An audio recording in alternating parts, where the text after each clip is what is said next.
Haleluya. Dan mari kita lihat Wahyu 22, ayat yang kedua. Wahyu pasal 22, ayat yang kedua.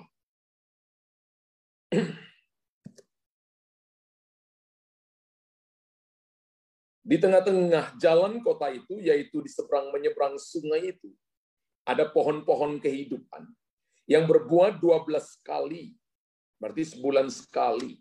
Tiap-tiap bulan sekali. Dan daun pohon-pohon itu dipakai untuk menyembuhkan bangsa-bangsa. Wow. Bapak Ibu, banyak orang berpendapat hidup itu seperti roda. Kadang naik, kadang di atas, kadang turun, kadang di bawah. Selalu berubah-ubah.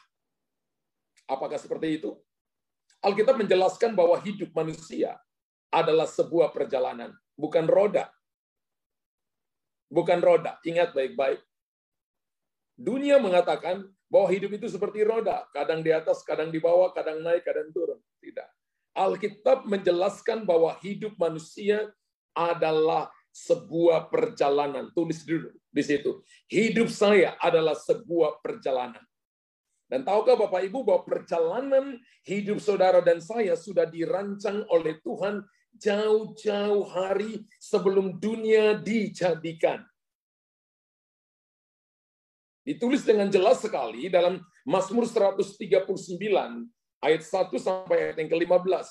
Jauh-jauh hari sebelum dunia dijadikan, maka Tuhan telah merancang perjalanan hidup saudara. Dan Tuhan pencipta, Elohim, Adonai, Kurios. Adonai Allah yang besar, Allah yang berkuasa. Kurios itu penguasa tunggal atas hidup kita. Yaitu Tuhan pencipta dan sumber kehidupan ini. Mengharapkan supaya kita bisa bertemu di ujung perjalanan untuk melihat apakah perjalanan kita mengikuti jalur yang ditentukan. Jadi kita ini sudah ditentukan jalur lari, jalur lomba, jalur untuk kita berjalan. Bapak Ibu nggak bisa berjalan di jalur orang lain. Kita bisa belajar dari orang lain, belajar dari pengalaman orang lain. Tapi jalur lari kita, jalur perjalanan kita sudah ditentukan oleh Tuhan. Ujung perjalanan kita akan bertemu dengan Tuhan di situ. Dalam periode-periode waktu kita akan ketemu dan kita akan lihat apakah kita berubah ataukah tidak, menjadi seperti Tuhan ataukah tidak. Kalau belum, maka ada kesempatan selama masih ada nafas di kandung badan untuk saudara dan saya berubah, untuk kita selaras, untuk kita reposisi. Dan Tuhan memberikan wewenang bagi setiap orang untuk menjalani hidupnya dengan sebuah pilihan. Dan wewenang ini namanya free will, kehendak bebas untuk memilih. Untuk memilih dengan keinginan saudara. Jadi hidup ini pilihan. Dan pada akhirnya setiap orang harus memberikan pertanggungjawaban kepada Tuhan yang adalah sumber kehidupan. Apa yang Bapak Ibu pilih harus Bapak Ibu pertanggungjawabkan. Haleluya. Itu sebabnya setiap orang diperintahkan Tuhan agar dalam kehidupannya di bumi ini hidup menghasilkan buah-buah. Haleluya. Amin. Kita diperintahkan oleh Tuhan di muka bumi ini untuk hidup menghasilkan buah-buah. Menghasilkan buah apa saja? Yang pertama itu buah pekerjaan baik. Buah pekerjaan baik. Kolose 1 ayat yang ke-10. Kolose 1 ayat yang ke-10, sehingga hidupmu layak di hadapannya, serta berkenan kepadanya dalam segala hal. Dan kamu memberi buah dalam segala pekerjaan yang baik, dan bertumbuh dalam pengetahuan yang benar tentang Allah. Jadi buah yang harus kita hasilkan, yang diperintahkan Tuhan adalah buah pekerjaan yang baik. Termasuk pekerjaan di sekuler, termasuk pekerjaan paruh waktu atau full time. Bisa. Bapak Ibu harus menunjukkan buah pekerjaan yang baik. Contoh Daniel, dalam 4 masa pemerintahan raja, dia menjadi orang kepercayaan karena menghasilkan buah pekerjaan yang baik. memberi buah dalam segala pekerjaan. Haleluya. Apalagi Bapak Ibu? Buah apa lagi? Buah kehidupan kekal. Kita harus menghasilkan buah kehidupan kekal. Mari kita lihat Yohanes pasal 4 ayat 36. Yohanes pasal 4 ayat 36 berkata, sekarang juga penuai telah menerima upahnya, dan ia mengumpulkan buah untuk hidup yang kekal. Ia mengumpulkan buah untuk hidup yang kekal, sehingga penabur dan penuai sama-sama bersukacita. Wow, buah kehidupan yang kekal itu apa? Apakah uang? Apakah harta? Tidak. Buah kehidupan yang kekal dalam Yohanes pasal 4 ayat 36 adalah jiwa-jiwa yang kita ambil begitu. Berapa banyak jiwa yang kita ambil hari ini begitu? Maka mahkota yang akan diberikan kepada kita adalah mahkota kemegahan. Kemegahan karena kita membawa orang-orang yang belum bertobat, kemudian mereka bertobat, mereka diselamatkan kenal Tuhan. Itu artinya Bapak Ibu berbuah dan menjadi berkat bagi banyak orang. Kalau hari ini kita diberkati secara pengetahuan, kita diberkati dengan kedudukan, kita diberkati dengan prestasi, kita diberkati dengan karunia-karunia, kita diberkati dengan finansial, dengan uang, dengan harta benda. Pakai itu untuk membawa jiwa-jiwa kepada Tuhan. Supaya satu waktu Bapak Ibu dapat mahkota kemegahan. Atau saya sebut dengan buah kehidupan kekal. Semua yang kita punya di dunia ini, ketika kita dipanggil pulang oleh Tuhan, kita nggak ambil satu pun. Tapi ketika Bapak Ibu ambil seseorang yang belum bertobat datang kepada Tuhan, maka itu terhitung menjadi buah kehidupan kekal yang nanti Bapak Ibu akan dapat mahkota diberikan kepada kita. Nah, ketika kita datang komunitas ini, ketika Bapak Ibu diselamatkan, ajak yang belum selamat. Ketika Bapak Ibu dipulihkan, ajak yang belum dipulihkan. Supaya di tempat ini mereka dipulihkan, kenal Tuhan, mereka diselamatkan, itu adalah buah kehidupan kekal. Amin. Makanya penuai bersukacita sama-sama penabur. Bapak Ibu mungkin nabur firman, orang lain nuai. Atau orang lain nabur firman, Bapak Ibu nuai. Sama-sama bersukacita. Buah kehidupan kekal. Kalau tadi adalah buah pekerjaan baik, buah kehidupan kekal. Yang ketiga, buah kebenaran. 2 Korintus 9 ayat yang ke-10. Ia yang menyediakan benih bagi penabur dan roti untuk dimakan. Ia juga yang akan menyediakan benih bagi kamu dan melipat gandakannya, menumbuhkan buah-buah kebenaranmu. Tidak bicara tentang uang di sini. Uang itu akibat. Uang itu cuma dampak. Tidak bicara harta di sini. Harta, uang, kedudukan itu cuma akibat dari Bapak Ibu menabur benih kebenaran. Amin. Jadi orientasinya bukan itu. Jadi buah kebenaran, kebenaran adalah seperti doa saya tadi, dalam Yohanes pasal 14 ayat yang ke-6, Yesus berkatalah, akulah jalan kebenaran dan hidup. Kata kebenaran dipakai kata aletheia. Ya. Aletheia itu adalah satu pribadi yang benar, dan pribadi yang benar, satu pribadi yang benar hanya Yesus. Dari kata aletheia ini kemudian kita dapat kata aletes. Aletes itu artinya orang yang memperkatakan kebenaran, yang menghidupi kebenaran, hidup dalam kebenaran. Nah, kita ini para aletes. Karena kita menghidupi firman Allah yang adalah aletheia, kita ini melakukan kebenaran yang adalah aletheia, maka kita disebut aletes. Ketika Bapak Ibu taburkan kebenaran, hidup setia, hidup benar, hidup jujur, hidup dalam takut akan Tuhan, maka Bapak Ibu akan melihat buah-buah yang akan dihasilkan, bahkan akan terjadi pelipat gandaan. Ketika saya mencoba melihat kata pelipat gandaan, itu bukan cuma secara rohani, tapi berdampak kepada hal-hal jasmani. Kemudian Tuhan tunjukkan saya tentang Daud. Daud itu diberkati Tuhan. Secara harta benda finansial dan sebagainya. Karena dia setia. Dia melayani Tuhan. Dia hidup dalam kebenaran. Salomo diberkati dengan kekayaan begitu banyak.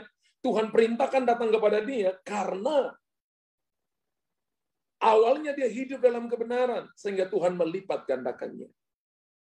Jadi yang kita prioritaskan bukan buah duniawi, kekayaan, tapi buah kebenaran. Ketika kita menabur kebenaran, melakukan kebenaran, hidup dalam kebenaran, maka Tuhan akan menyediakan bagi saudara roti untuk dimakan dan benih untuk ditabur. Katakan amin. Ia menyediakan benih bagi penabur, roti untuk dimakan. Yang menyediakan siapa? Tuhan yang menyediakan. Karena ayat yang mengatakan, ia yang menyediakan benih, ia yang menyediakan roti. Berarti segala sesuatu datang dari Tuhan. Wow. Buah yang keempat adalah buah pertobatan. Matius 3 ayat yang ke-8. Jadi hasilkanlah buah yang sesuai dengan pertobatan.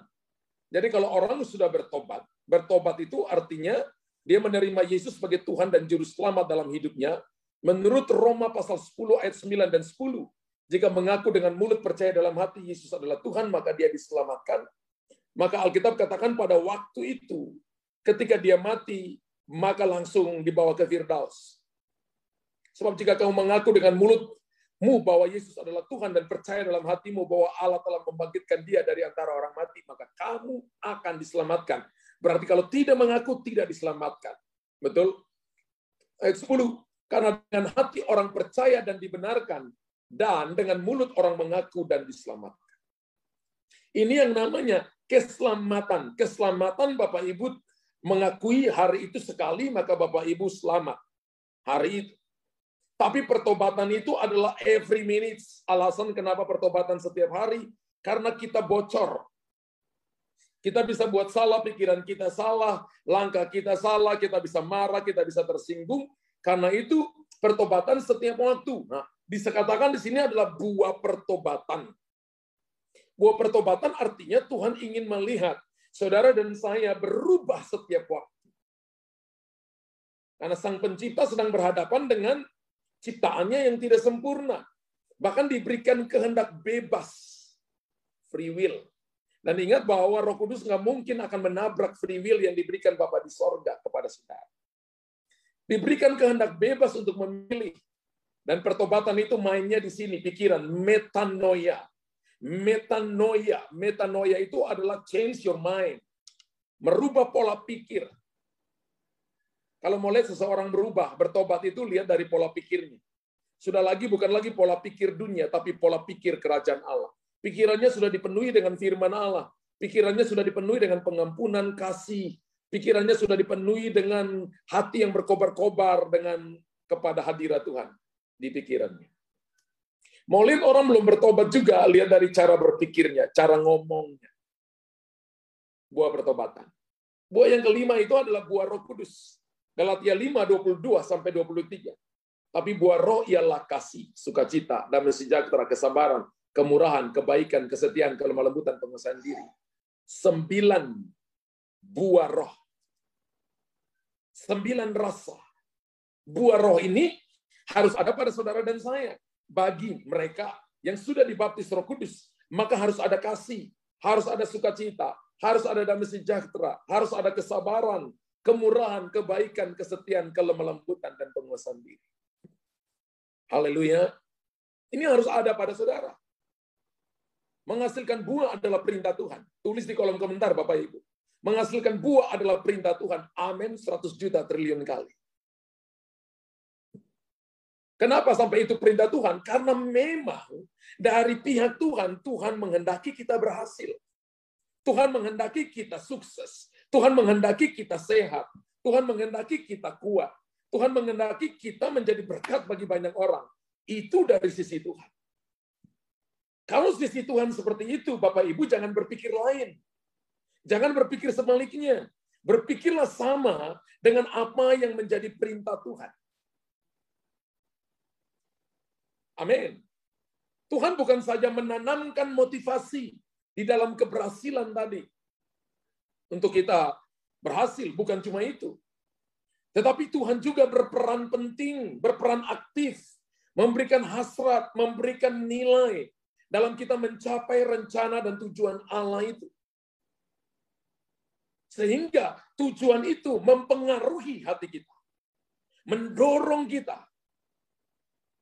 Apa yang harus kita lakukan, bagaimana caranya, untuk siapa kita melakukan tujuan itu. Tuhan yang menginfuskan itu. Maka hidup itu ada tujuan. Purpose driven life. Kehidupan yang digerakkan oleh tujuan. Kalau Bapak Ibu tidak punya tujuan, Bapak Ibu akan sampai di mana-mana. Hidup ini harus ada tujuan. Ketika Bapak Ibu ada sampai hari ini, Tuhan punya tujuan. Kita hidup hari ini di tengah-tengah masa-masa yang sulit ini, ada tujuannya. Tujuannya adalah supaya kita jadi berkat bagi banyak orang. Katakan salah satu tujuan Tuhan, supaya saya menjadi berkat bagi banyak orang. Amin. 100 juta triliun kali. Bagaimana cara menghasilkan buah? Bagaimana cara menghasilkan buah supaya kita bisa menjadi berkat bagi banyak orang?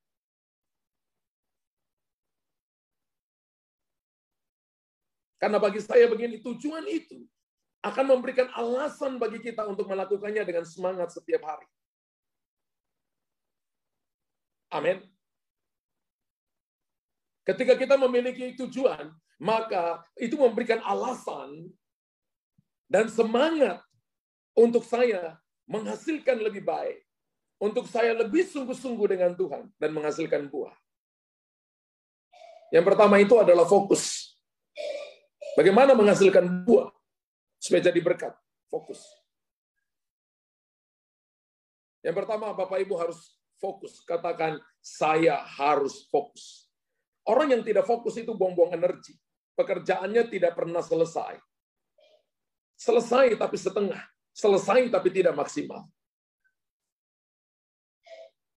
Menurut Mazmur 1 ayat 1-3, dikatakan begini, berbahagialah orang yang tidak berjalan menurut nasihat orang fasik, yang tidak berdiri di jalan orang berdosa, dan yang tidak duduk dalam kumpulan pencemooh. Tetapi yang kesukaannya ialah Taurat Tuhan, dan yang merenungkan Taurat itu siang dan malam. Ia seperti pohon yang ditanam di tepi aliran air, yang menghasilkan buahnya pada musimnya, dan yang tidak layu daunnya, apa saja yang diperbuatnya berhasil. Wow. Bapak Ibu perhatikan baik-baik begini. Pertama itu menghasilkan buah itu fokus. Raja Daud menulis begini, berbahagia. Dia tidak memulai Mazmur yang 150 pasal, yang 100 pasal ditulis oleh Daud, 50 ditulis oleh teman-temannya Daud. Ya, dia memulai kitab ini dengan berbahagialah. Berbahagia itu Yunaninya dipakai kata eser. E-S-H-E-R. Eser itu artinya joyful, happy ending. Artinya kalau saya melakukan dengan baik, maka hasilnya joyful atau happy ending. Dan untuk melakukan dengan baik, maka butuh fokus. Sehingga kita fokus, maka dia katakan begini, tidak berjalan menurut nasihat orang fasik, tidak berdiri jalan orang berdosa, artinya fokus hanya firman Tuhan, kesukaannya firman Tuhan. Lalu orang yang fokus kepada firman Allah, maka dia diumpamakan seperti pohon yang akan menghasilkan buah yang daunnya tidak layu. Apa saja yang diperbuatnya berhasil. Bapak Ibu suka ayat mana? Kata kalimat mana di situ? Suka kalimat mana? Semuanya pasti tulis. Apa saja yang diperbuatnya berhasil. Ya. Padahal kata kuncinya di situ bukan itu. Kata kuncinya di situ adalah ditanam. Kalau pohon tidak ditanam, nggak mungkin berbuah. Fokus berarti melupakan apa yang di belakang dan mengarahkan diri pada apa yang di depan. Berlari-lari pada tujuan yang Tuhan sudah taruh bagi kita, tujuan Allah. Jadi ketika kita berkata bahwa saya be focus atau menjadikan Jesus be the center, maka mengarahkan diri pada apa yang di depan dan melupakan apa yang di belakang, berlari kepada tujuan. Filipi 3 ayat 13-14. Filipi pasal 3 ayat 13-14.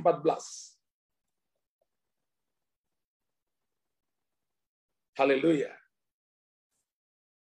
Saudara-saudaraku, aku sendiri tidak menganggap bahwa aku telah menangkapnya. Tetapi ini yang kulakukan. Aku melupakan apa yang telah di belakangku. Masa lalu, 1 jam yang lalu. Kegagalan masa lalu. Dan mengarahkan diri kepada apa yang di hadapanku. Ayat 14. Dan berlari-lari. Kepada tujuan. Ada tujuannya di situ. Untuk memperoleh hadiah.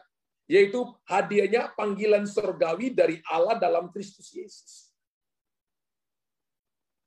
Orang fokus itu tidak lihat ke belakang. Orang fokus itu selalu mengarahkan diri pada apa yang di depan. Jadi orang fokus artinya dia akan berbuah. Dia akan memperoleh hadiah. Bahkan akan sampai pada kerinduan Allah, yaitu apa saudara? Panggilan surgawi dalam Kristus Yesus. Karena bagi ketika saya renungkan begini, kesulitan tidak akan membuat orang yang fokus pada Tuhan menjadi lemah dan hancur. Kesulitan tidak akan membuat orang yang berfokus pada Tuhan menjadi lemah dan hancur. Kesulitan tidak akan membuat orang yang berdiri kokoh memegang firman Allah menjadi kalah. Justru akan memicu dan memperkuat pengharapan orang yang fokus kepada Tuhan. Sehingga bagi orang yang fokus pada Tuhan, kesulitan akan menjadi salah satu faktor atau batu lompatan untuk dia tumbuh secara rohani. Katakan amin 100 juta triliun kali. Makanya ada begitu banyak orang yang tidak fokus. Mungkin ada orang yang fokus kepada hal-hal dunia. Tapi tidak banyak orang yang mau fokus kepada hal-hal rohani terus-menerus. Padahal musim-musim ini yang bisa nolong kita hanya Tuhan. Keadaan seperti ini yang bisa untuk mengangkat kita, memprotek kita hanya Tuhan. Ingat 5 berkat istimewa daripada kita yang melayani Tuhan sungguh-sungguh. Bapak Ibu jangan lupa privilege ini. Yang pertama kita dipimpin dari sorga. Yang kedua kita dilindungi dari sorga. Yang ketiga kita dapat suplai sorga. Yang keempat kita dapat promosi dari sorga. Dan yang kelima kita dapat kuasa sorga. Ini 5 berkat istimewa. Dipimpin dari sorga, dilindungi dari sorga, dapat suplai sorga, dapat promosi sorga, dapat kuasa sorga. Dan kalau kita perhatikan, Yosua memberikan suatu pernyataan terhadap umat pilihan Allah. Agar mereka menentukan pilihannya. Pada hari ini kepada siapa kamu akan beribadah? Saya terjemahkan bebas. Kepada siapa kamu akan fokus? Dalam Yosua 24 ayat 14 dan sampai 15. Lalu Yosua berkata, tetapi aku dan seisi rumahku, kami akan beribadah. Kami akan fokus kepada Tuhan. Kan mengejar hal-hal ilahi panggilan surgawi. Ibadah itu salah satu panggilan surgawi. Doa itu panggilan surgawi. Baca Alkitab, renungkan, melakukan firman Tuhan itu panggilan surgawi dalam Kristus Yesus. Hanya itu yang akan menjaga saudara. Makanya Bapak Ibu perhatikan kitab Ulangan, Tuhan akan memberkati roti makananmu, menjauhkan engkau daripada segala virus, segala mara bahaya, ketika engkau beribadah sungguh-sungguh kepada Tuhan Allahmu. Jadi Alkitab berkata ibadah itu punya kuasa. Ketika Daniel beribadah sungguh-sungguh kepada Tuhan, dibenci oleh saudara teman-temannya, dilemparkan ke dalam gua singa, tapi ada proteksi ibadah. Daniel tidak dimakan sama singa, jadi justru singa jadi teman tidurnya malam itu. Jadi ibadah punya kuasa untuk menjaga, memproteksi saudara. Yosua memberikan pernyataan bagaimana kita fokus. Pilih ibadah hari ini kepada ilah orang Amori, kepada dewa-dewa orang Kanaan, atau dewa-dewa orang Filistin. Lalu dia berkata, tetapi aku telah memilih, aku fokus untuk beribadah kepada Tuhan. Aku dan seisi keluarga beribadah kepada Tuhan. Haleluya. As for me and my house, we will serve the Lord. Tetapi aku dan seisi keluargaku akan melayani Tuhan. Haleluya. Apakah Bapak Ibu datang hari ini dengan seisi keluarga? Ataukah Bapak Ibu sendiri? Apakah suami datang dengan istri di malam ini? Atau Anda sendiri? Kalau Anda datang sendiri malam ini, berdoa untuk sama-sama. Supaya Yosua 24, 14, 15 ini bukan cuma suami istri anak-anak, tapi seisi keluarga. Semua orang dalam rumah harus beribadah kepada Tuhan. Kita perlu mengeluangkan waktu sejenak untuk berdoa, memohon bimbingan Tuhan untuk hidup kita hari demi hari. Sehingga kita sejalan, selaras dengan panggilan Tuhan dalam Kristus Yesus. Amin. Amin. Kalau yang pertama itu adalah fokus. Yang kedua adalah fix, selaras. Ya, kita harus jadi selaras dengan Tuhan. Katakan selaras. Ada seorang hamba Tuhan yang berkata begini, dia bukan seorang pemimpin yang hebat, dia bukan seorang pembicara yang hebat. Tapi dia berkata begini, kalau Tuhan gak suruh aku berjalan, aku gak mau berjalan. Sebab kalau Tuhan tidak ada bersama-sama dengan kami, maka kami akan sama dengan bangsa-bangsa lain. Dan hamba Tuhan ini namanya Musa. Musa bukan Korah, Datan, dan Abiram, pemimpin natural yang diurapi dengan kepemimpinan yang hebat. Musa bukan Harun yang pintar bicara. Dia hanya bergantung sepenuhnya kepada Tuhan. Dia hanya berkata begini, kalau Tuhan tidak sertai kami, jangan suruh kami berjalan. Artinya dia berkata begini, kalau aku tidak berjalan selaras dengan Tuhan, maka aku dan Israel sama dengan bangsa-bangsa lain. Yang membedakan saudara dan saya dengan orang lain adalah bukan karena hartamu, karena ada yang lebih kaya dari kita. Bukan karena kepintaranmu, mungkin ada yang lebih pintar dari kita.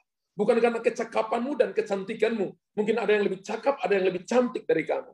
Tapi yang membedakan kita dengan orang lain, karena kita berjalan selaras dengan firman Allah. Bahkan bukan cuma selaras dengan firman Allah. Bahkan firman itu tinggal dalam kita. Yohanes 15 ayat yang kelima berkata, barang siapa tinggal dalam aku, dan aku dalam dia, ia berbuah banyak. Bapak Ibu mau jadi berkat bagi banyak orang? Tinggal dalam Yesus.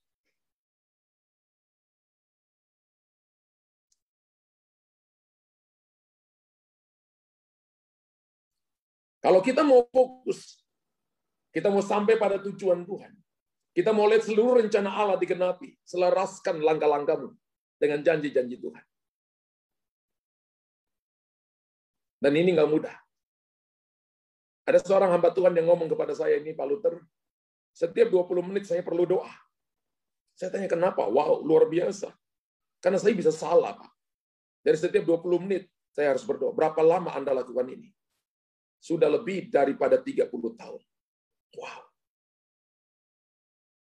20 menit, apa yang kamu katakan? Tuhan, kalau aku melangkah menurut langkahku sendiri dan tidak selaras dengan firman-Mu, bawa aku kembali.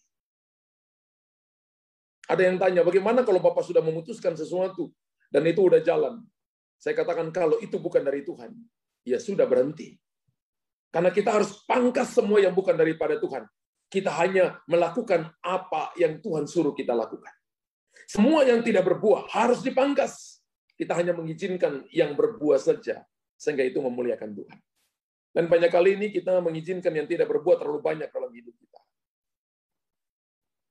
Kita harus selaras supaya kita tahu, ini berbuah atau ini tidak berbuah. Ini berguna atau ini tidak berguna. Ini memuliakan Tuhan ataukah ini daging.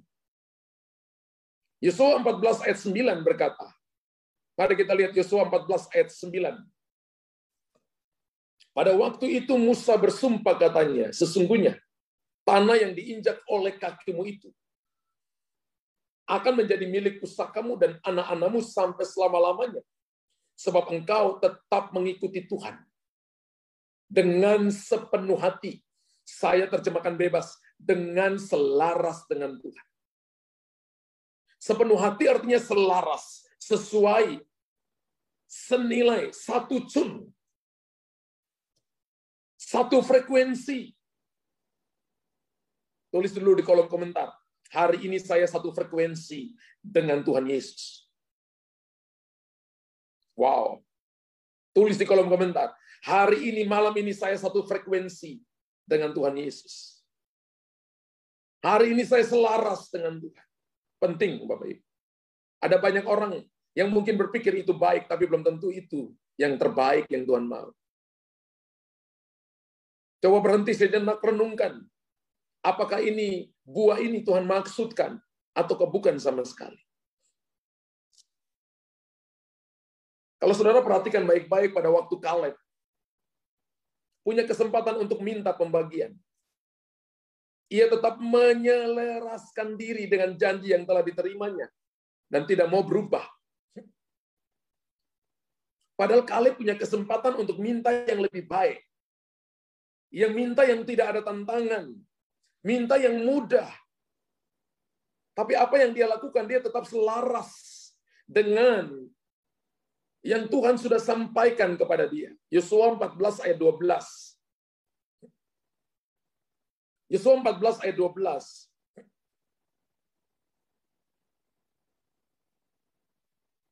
Oleh sebab itu berikanlah kepadaku pegunungan yang dijanjikan Tuhan pada waktu itu. Berapa lama itu? 45 tahun yang lalu. Wow. Janjinya 45 tahun yang lalu. Sebab engkau sendiri mendengar, Kaleb bilang kepada Yosua, bahwa di sana ada orang enak dengan kota-kota yang besar dan berkubu. Mungkin Tuhan menyertai aku, sehingga aku menghalau mereka seperti yang difirmankan Tuhan. Seperti artinya selaras dengan firman Tuhan.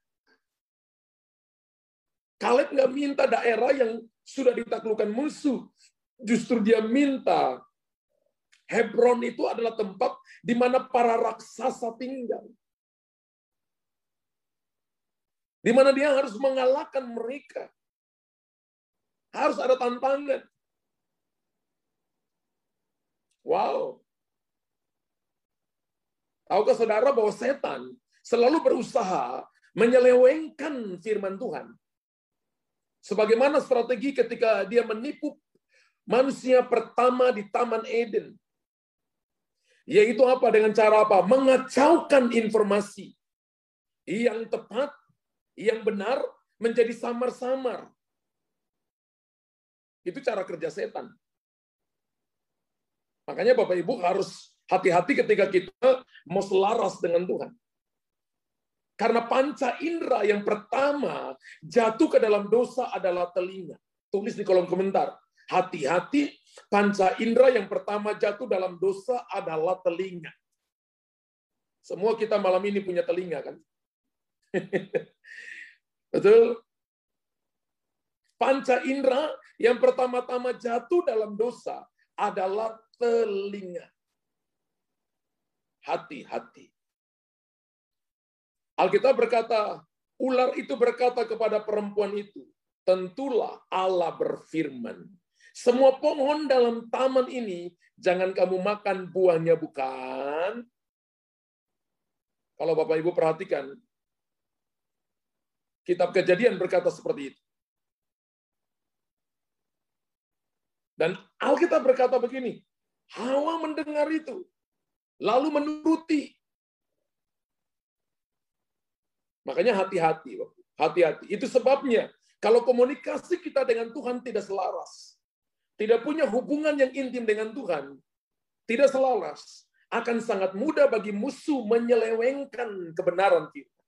Akan sangat mudah bagi Bapak Ibu tertipu masuk dalam jebakan-jebakan musuh, sehingga membuat kita takut, khawatir, sehingga membuat kita tidak damai sejahtera, sehingga membuat saudara dan saya akan merasa bahwa sepertinya masalah begitu banyak, persoalan begitu banyak. Telinga ini menguji kata-kata, tapi telinga juga adalah bagian dari tubuh yang pertama kali jatuh dalam dosa. Itu juga sebabnya Kitab Wahyu menulis kepada ketujuh jemaat di dalam Kitab Wahyu untuk diperingatkan memiliki telinga yang sensitif akan suara Roh Kudus. Kalau Bapak Ibu baca jemaat Efesus, Wahyu 2 ayat 7, siapa bertelinga, hendaklah ia mendengarkan apa yang dikatakan Roh kepada jemaat-jemaat. Ini jemaat pertama. Siapa bertelinga? Kenapa? Karena Roh Kudus sangat tahu bahwa kejatuhan manusia dalam dosa dari tubuh ini yang pertama adalah telinga. Bapak Ibu hati-hati dengan orang yang datang ngomong, kamu tahu nggak orang ini? Kamu tahu nggak begini? Hati-hati. Telinga ini harus dikuduskan hanya dengar firman Tuhan dan bukan dengar gosip. Bukan juga dengarkan berita-berita yang menakutkan. Oh, sedang terjadi begini, boleh saja. Itu memang sedang terjadi di luar. Tapi saudara dan saya punya telinga yang selaras dengan firman Allah, mendengar Tuhan bicara bahwa aku akan jadi perlindungan, aku akan menjadi pertolongan, aku akan melindungi, aku akan memberkati engkau, dan menjaga engkau. Biarlah telinga kita selaras dengan firman, tidak selaras dengan berita-berita dunia ini.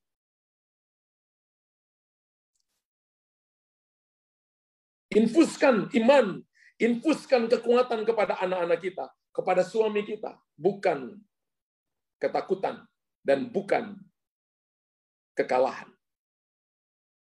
Haleluya. Amin. Kemana lagi? Jemaat Smyrna. Wahyu 2 ayat 11. Siapa bertelinga, hendaklah ia mendengarkan apa yang dikatakan Roh kepada jemaat-jemaat. Semua jemaat dikatakan, siapa bertelinga. Jemaat Pergamus, Wahyu 2:17, siapa bertelinga, hendaklah ia mendengarkan apa yang dikatakan Roh kepada jemaat. Wahyu 2 ayat 29, jemaat Tiatira, siapa bertelinga, hendaklah ia mendengarkan apa yang dikatakan Roh kepada jemaat.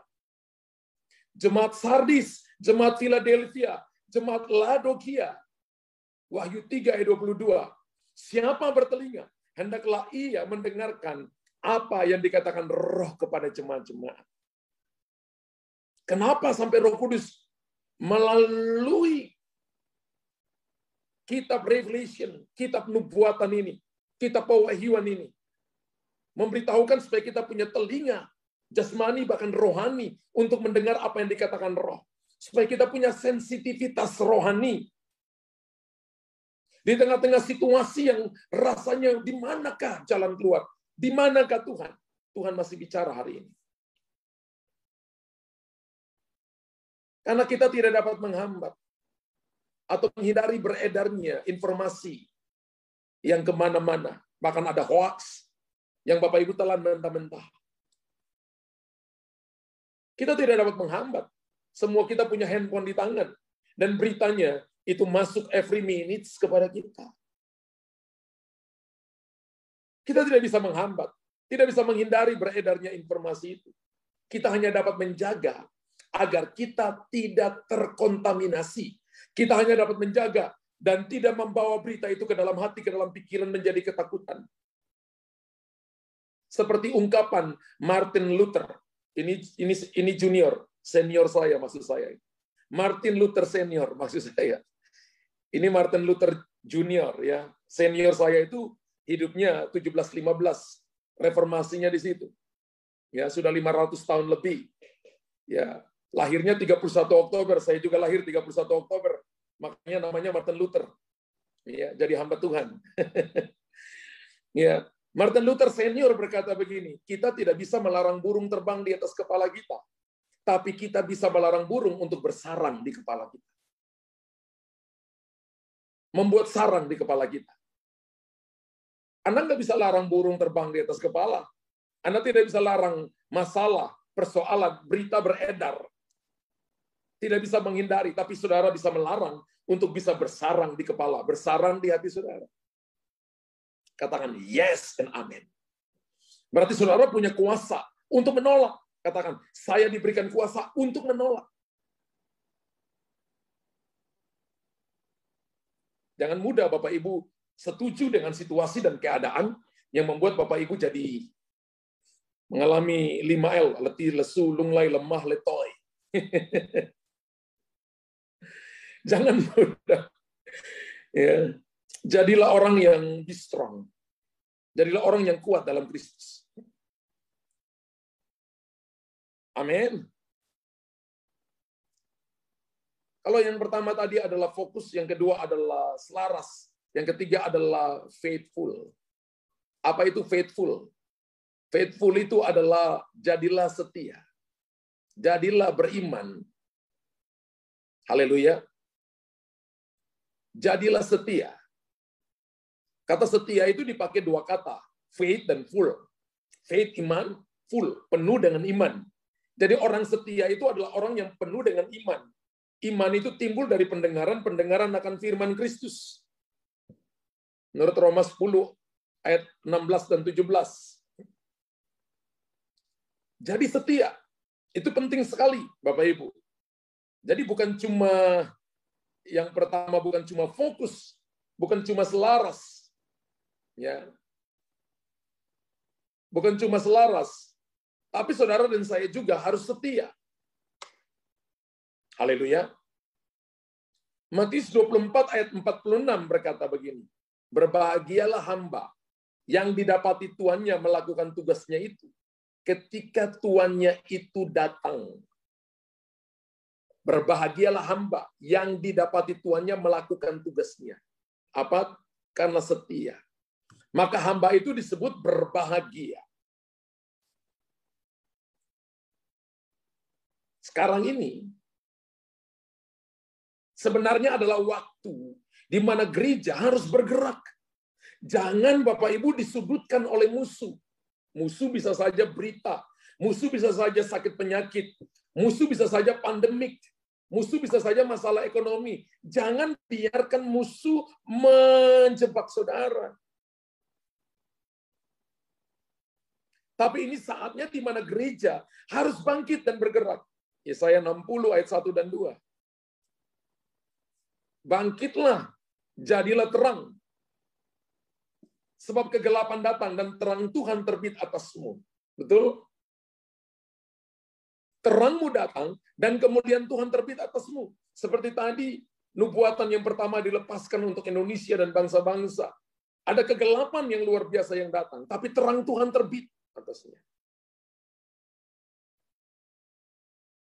Amin. Ini waktunya di mana gereja bangkit. Ini waktunya di mana, bagaimana cara bangkit? Dengan percaya. Bagaimana cara bangkit? Dengan fokus pada Yesus. Bagaimana cara bangkit? Selaras dengan firman Allah. Percaya saja. Percaya sungguh-sungguh. Bagaimana lagi? Setia saja. Setia dalam doa, setia dalam ibadah, setia dalam membaca Alkitab. Lakukan terus. Sebab Tuhan akan datang. Tuhan pasti datang. Kalau kita adalah hamba, maka Tuhan yang akan menilai kita. Kalau kita anak, maka kita tidak dapat gaji, tapi kita dapat reward. Kita dapat legacy, kita dapat warisan. Katakan amin. Tuhan Yesus akan datang untuk umatnya yang sibuk dengan Dia. Sibuk mengerjakan kehendaknya. Tidak sibuk dengan hal-hal dunia. Tidak sibuk dengan ketakutan. Tidak sibuk dengan bagaimana ini kondisi seperti gini, ketakutan. Berhenti membicarakan ketakutan. Mari bicara firman Allah. Katakan, saya mau berhenti bicarakan ketakutan. Saya mau bicarakan firman Allah. Sebab umat yang setialah yang menjadi pusat perhatian Tuhan. Tuhan gak tertarik dengan ketakutan. Sama sekali tidak. Justru ketakutan membunuh iman. Tapi ketika ada iman, maka tidak akan ada ketakutan. Umat yang setialah yang menjadi pusat perhatian Tuhan. Katakan, saya setia, maka saya jadi pusat perhatian Tuhan. Wow. Amin.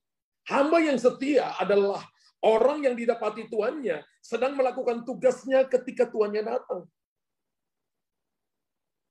Ini waktu bukan santai, ini waktu untuk kita bergerak. Mari perbaharui waktu doa Bapak Ibu. Perbaharui waktu baca Alkitab, waktu ibadah Bapak Ibu. Coba cek, apakah saya ini semakin mencintai Tuhan atau tambah mundur? Apakah saya ini layak di hadapan Tuhan atau tidak sama sekali? Coba berpikir agak liar, beragak liar, berfantasi di pikiran. Andai hari ini Tuhan panggil saya, kira-kira saya di mana ya? Kalau dengan hidup kekristenan saya model seperti sekarang ini. Coba seperti itu. Tapi mari saya beritahukan kepada saudara. Ketika Bapak Ibu setia, Setia dengan perkara kecil. Mungkin tidak dilihat oleh orang lain, tapi Tuhan selalu menilai. Tuhan akan mendapati bahwa ini hamba yang bisa dipercaya atau tidak dapat dipercaya. Ini hamba yang akan dipromosi atau tidak sama sekali. Karena kita semua dikasih tugas. Salah satu tugas yang Tuhan kita berikan adalah berbuah untuk menjadi berkat. Jadi Tuhan tidak datang untuk orang malas. Amin. Tuhan juga tidak datang dengan orang yang sibuk membicarakan masalah, melebihi membicarakan Tuhan yang lebih besar dari masalah. Tuhan juga tidak datang kepada orang yang tidak berbuah. Dia selalu datang kepada orang yang berbuah lebat. Tuhan selalu datang kepada orang yang produktif dalam Tuhan. Yang selalu bekerja, yang selalu setia, yang tidak membiarkan dirinya tertidur, lengah. Selalu melayani dengan setia, melakukan yang terbaik. Bapak Ibu jangan berpikir kalau melayani harus khotbah seperti saya. Bapak Ibu jangan berpikir kalau melayani itu harus khotbah dari mimbar seperti saya. Melayani itu di rumah. Ketika Bapak Ibu melayani suami dengan baik, melayani istri dengan baik, orang tua melayani anak dengan baik, anak-anak melayani, menghormati orang tua, lalu kita melakukan tugas di kantor, tugas bisnis kita dengan baik, itu namanya pekerjaan baik yang akan memuliakan Tuhan. Itu namanya melayani. Orang yang benar itu terus produktif. Orang yang benar itu pada masa tua pun mereka masih berbuah, menjadi gemuk. Gemuk itu subur. Ya. Bukan overweight, Bapak Ibu ya. Bukan. Tapi menjadi gemuk itu subur dan fresh untuk memberitakan bahwa Tuhan itu benar. Mazmur 92 ayat 14 sampai 16. Artinya orang yang benar itu terus produktif. Berulang-ulang kali saya katakan, Tuhan itu tidak melihat umur. Tuhan selalu lihat hati. Hati itu ada kesetiaan, ada cinta. Hati itu selalu ada ability, ada tanggung jawab. Hati itu selalu ada passion, ada semangat. Hati itu selalu ada strong, kekuatan. Pada masa tua pun, mereka masih berbuah. Menjadi segar, menjadi subur dan segar. Wow. Ayat 16. Ayat 16. Bukan, 92. Ayat 14-15. Kembali ayat 14 dulu. Oke. Mereka yang ditanam di bait Tuhan akan bertunas di pelataran Allah kita. Ditanam di bait Tuhan. Bait Tuhan itu mana? Apa rumah Tuhan? No. Hadirat Tuhan. Pelayanan, kesetiaan. Dikatakan ayat 14. Pada masa tua pun mereka akan berbuah. Menjadi subur, gemuk, dan segar untuk memberitakan bahwa Tuhan itu benar. Saya percaya dengan mengikuti prinsip-prinsip ini, kita akan menghasilkan buah dan menjadi berkat bagi banyak orang. Mengikuti prinsip ini kita akan menjadi kuat, menjadi berhasil dalam segala hal yang kita kerjakan. Amin. Ujung-ujungnya, mari kita memandang kepada Tuhan dalam segala hal. Menyelaraskan diri dengan rencananya. Dan semua perencanaan kita, lakukan dengan setia. Melakukan kehendaknya, sesuai dengan panggilannya dalam kehidupan kita masing-masing. Fokus, selaras, setia. Maka saudara akan melihat bahwa Anda akan diberkati. Tuhan merancangkan semua musim untuk Anda dan saya keluar jadi lebih daripada pemenang. Ini bukan musim untuk ketakutan, tapi ini musim untuk Anda bersuka cita. Tuhan memberkati saudara yang diberkati.